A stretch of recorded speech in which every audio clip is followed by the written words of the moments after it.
Chaque jour, des centaines de familles pauvres de Bagdad se pressent dans cette soupe populaire du centre de la ville. Elles viennent y chercher gratuitement ce qui sera souvent leur seul repas de la journée. Si on ne recevait pas de nourriture d'ici, on mourrait peut-être de faim. Que Dieu les bénisse, car ils nous sauvent.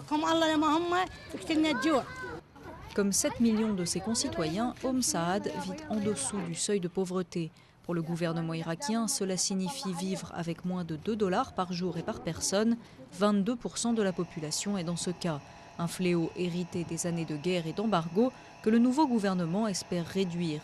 Il vient de lancer, confiant, un plan censé faire tomber ce chiffre à 16% d'ici 2015.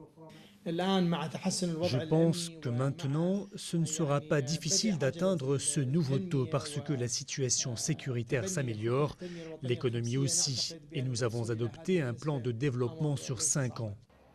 En théorie, c'est vrai, l'Irak possédant notamment les 4e plus importantes réserves de pétrole au monde. Mais à quelques kilomètres de là, dans une banlieue est de la capitale, la réalité est moins encourageante. Dans cette décharge à ciel ouvert, environ 2000 familles s'entassent dans des conditions d'hygiène désastreuses.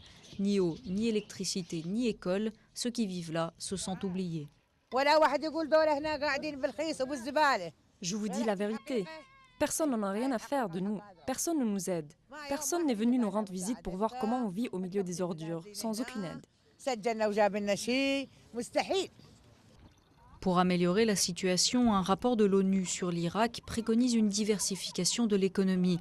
Mais il pointe surtout du doigt la corruption et l'incompétence des dirigeants irakiens.